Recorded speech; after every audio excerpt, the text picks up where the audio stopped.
अस्सलाम वालेकुम दोस्तों, तमाम अरब के शहरों में बड़े घरानों का ये दस्तूर था कि वो अपने बेटों को छोटी उम्र में ही सहरा में भेज दिया करते थे। वहाँ की औरतें इनको दूध पिलाने के अलावा परवरिश की दीगर जिम्मेदारियां भी अदा करती थीं।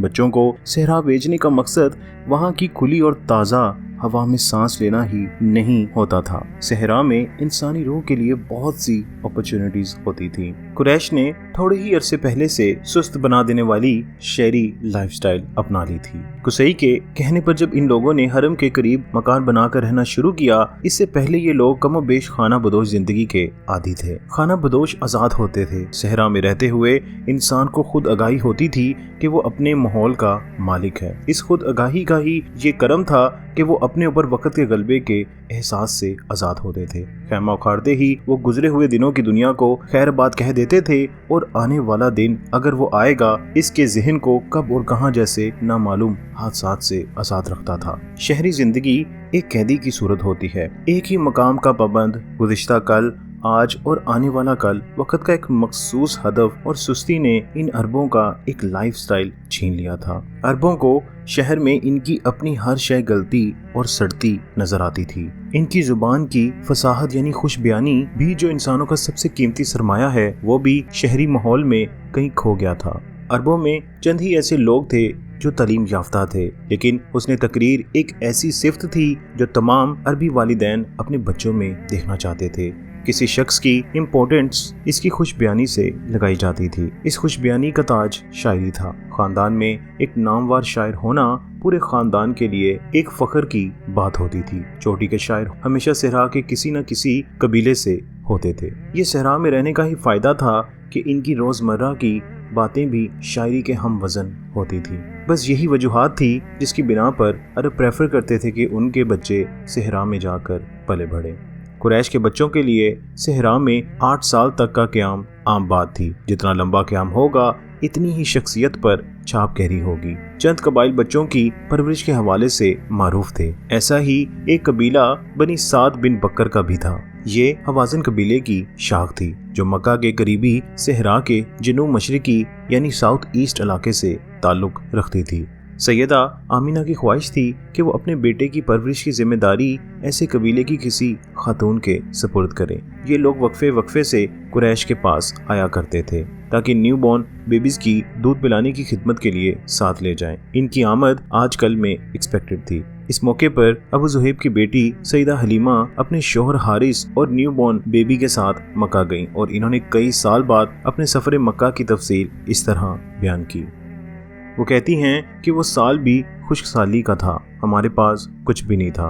मैं अपनी कमज़ोर गधी पर सवार होकर चली। हमारे पास एक बूढ़ी ऊँटनी भी थी जिसमें से एक बूंद दूध भी हासिल ना होता। रात गए तक हमारे बेटे ने भूख की वजह से हमें सोने ना दिया। मेरे सीने में इतना भी दूध ना उतरता था कि इसकी भूख मिटा सकती। मेरी सवारी की गधी इस कदर कमज़ोर थी कि मेरे हम सफ़रों को मेरे पीछे रह जाने की वजह से बार बार रुककर इंतज़ार करना पड़ता था, और बस इस ख्वाहिश के कि अगर बारिश हो जाए तो ऊँट और गधी दोनों के खाने का सामान हो जाता और इनके थन दूध से भर जाते। इसी हालत में जब मक्का पहुंचे तो इन बच्चों की तलाश शुरू हुई जिनके वालिदैन को अना की ज़रूरत थी। सैयदा आमीना ने पहले ही एक औरत को अपना बेटा संभालने की पेशकश की। वो राज़ी नहीं हुई। फिर दूसरी से रजू किया, इसने भी इनकार किया।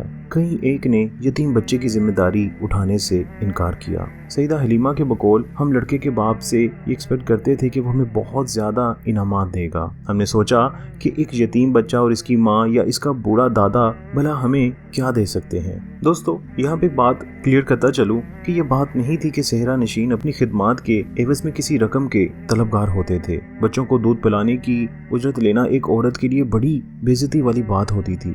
इस खिदमत के बदले वो जो चीज़ एक्सपेक्ट करते थे वो अपने दामन में इम्कानात की वसी दुनिया लिए होते थे। खैर, सैयदा आमीना के बच्चे के वालिद इंतकाल कर चुके थे और दादा उम्र के इस हिस्से में थे जहां इनके ज़्यादा जीने की तवक्को नहीं थी। इनके माल के ज़्यादा हकदार इनके बेटे थे, ना कि ये यतीम पोता। जहाँ तक सईदा आमीना का ताल्लुक था, वो बेचारी गरीब थीं और बच्चे का खुद ये मामला था कि इनके वालिद मोहतरम इतनी कम उम्र में फौत हो गए थे कि दौलत इकट्ठी न कर सके। सैयदना अब्दुल्लाह की तरफ से बेटे को सिर्फ 5 ऊँट मिले थे। भेड़ बकरियों का छोटा सा गल्ला और एक कनीज। सैयदना अब्दुल्लाह का फर्जंद बड़े घरानों का ही एक बच्चा था, लेकिन ये बच्चा जिसके लिए एक दाई की जरूरत थी इन तमाम न्यू बॉर्न बेबीज के मुकाबले में गरीब तरीन था जो इन औरतों के सामने पेश हुआ जो इस साल बच्चों की तलाश में आई थी। दूसरी जानब अगरचा रज़ाई वालिदैन से ये उम्मीद नहीं की जा सकती थी कि वो अमीर व कबीर हों, लेकिन इनका गरीब होना भी पसंद नहीं किया जाता था। ये बात ढकी छुपी ना थी कि हलीमा और इनका शौहर अपने इन तमाम साथियों के मुकाबले में जिनके हमरा वो मक्का आए थे गरीब तरीन थे। इसलिए जहाँ कहीं भी इंतखाब का मसला आया वहाँ सैयदा हलीमा की बजाय किसी और औरत का इंतखाब किया गया। बहुत देर ना गुजरी कि बनी साद की एक एक औरत को किसी न किसी बच्चे की जिम्मेदारी मिल गई। इस लेने देने में अगर महरूम रह गए तो बड़े घरानों का गरीब तरीन बच्चा और तमाम तर साथियों में गरीब तरीन दाई। सईदा हलीमा कहती हैं कि जब हमने मक्का से जाने का फैसला कर लिया तो मैंने अपने शौहर से कहा कि अपने साथियों के साथ किसी बच्चे को लिए बगैर वापस जाना अच्छा नहीं लगता, इसलिए मैं इस यतीम बच्चे को ही ले आती हूँ। शौहर ने जवाब दिया, जैसा चाहो करो, क्या मालूम अल्लाह इसके जरिए हम पर रहमत हासिल कर दे। बस मैं वापस गई और बच्चे को ले आई। इसकी वजह इसके सिवा कुछ ना थी कि मुझे इसके सिवा कोई दूसरा बच्चा मिल नहीं सका।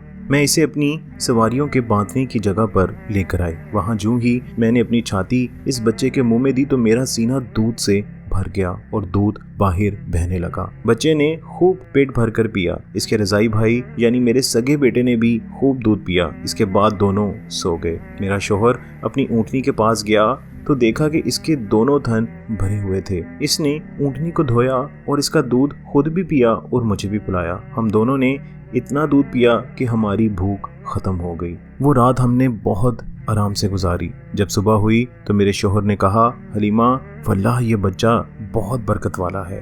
मैंने जवाब दिया, दर हकीकत मुझे भी यही लगता है। खैर हम लोग अपने खेमों में बनी साद के इलाके में वापस गए। मुझे किसी जगह का इल्म नहीं जो अल्लाह ताला की ज़मीन पर इससे ज़्यादा बंजर हो, मगर जब हम इस बच्चे को अपने साथ लेकर आए तो हर शाम को जब मेरा गला घर वापस आता तो इनके थन दूध से भरे हुए होते। हम इनका दूध खूब पीते, जबकि दूसरे लोगों के जानवरों के थनों से एक कतरा न टपकता। हमारे पड़ोसी हमसे कहते कि हमारे जानवर भी उस जगह ले जाया करो जहां तुम अपने जानवर लेकर जाते हो। इसके बावजूद इनके भेड़ बकरियां घर भूखे ही लौटते और दूध बिल्कुल ना होता, जबकि हमारे भेड़ बकरियों में दूध बहुत ज्यादा मिकदार में होता और इस चीज में कोई कमी वाकई ना हुई। हत्ता कि बच्चे की उम्र 2 साल से तजावुज कर गई और मैंने इसका दूध छुड़वा दिया।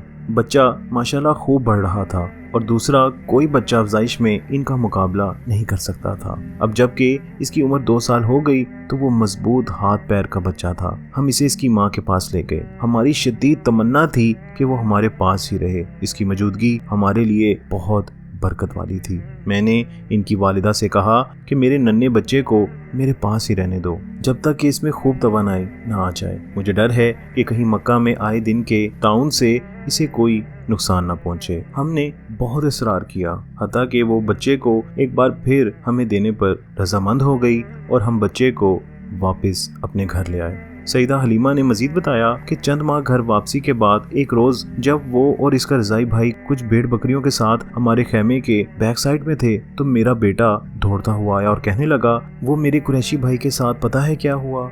2 सफेद पोश मर्द इसे ले गए और उल्टा दिया और इसका सीना चाक करके अंदर से अपने हाथों से कुछ करते रहे। बस फिर मैं और मेरा शौहर फौरन वहां पहुंचे तो देखा कि बच्चा तो खड़ा हुआ था लेकिन चेहरा बहुत जर्द था। हमने बच्चे को अपने पास बुलाया और इससे पूछा, मेरे बेटे तुम्हें क्या तकलीफ हुई, ठीक तो हो ना? बच्चे ने जवाब दिया, 2 आदमी जो सफेद पोश थे मेरे पास आए और मुझे जमीन पर लटा दिया। मेरा सीना खोला और पता नहीं क्या तलाश कर रहे थे, मुझे कुछ इल्म नहीं। सईदा हलीमा और इनका शौहर दोनों इधर उधर देखते रहे, मगर वहाँ किसी इंसान का निशान तक ना था, ना कोई खून और ना ही किसी जख्म का निशान। कितने ही सवाल कर डाले मगर दोनों बच्चे अपने बयान पर कायम रहे और किसी सूरत से कोई लफ्ज भी इधर उधर करने को तैयार ना हुए। हालांकि इस मुबारक बच्चे के सीने पर जख्म का कोई निशान मौजूद ना था। हाँ, पुश्त पर दोनों कंधों के बीच एक गैर मामूली शय जरूर नजर आई, एक छोटा सा निशान जैसे मोहर का निशान हो। ये उभरा हुआ और बिल्कुल वाज़ेह निशान था, ऐसे जैसे कोई छोटे से प्याले को दबाकर बना दे, लेकिन ये निशान तो रोज़े विलादत से ही मौजूद था। बाद के सालों में जनाब रसूल सल्लल्लाहु अलैहि वसल्लम ने इस वाक़े की नौयत पर भरपूर रोशनी डाली। जनाब रसूल सल्लल्लाहु अलैहि वसल्लम ने फरमाया कि मेरे पास 2 आदमी आए, दोनों सफ़ेद पोश थे। वो एक सुनहरी बर्तन लिए हुए थे जिसमें बर्फ भरी हुई थी। फिर इन दोनों ने मुझ पर काबू पा लिया और मेरा सीना चाक करके मेरा दिल बाहर निकाला। दिल को भी इसी तरह खोला और इसमें से एक स्याह लोथड़ा निकाल कर बाहर फेंक दिया। फिर दिल को और मेरे सीने को इस बर्फ जैसी शय से खूब धोकर साफ किया। इन्होंने ये भी फरमाया कि शैतान आदम के हर बच्चे को इस लम्हा छू लेता है जब इसकी माँ इसको पैदा करती है, सिवाय मरियम और इनके फर्जंद के।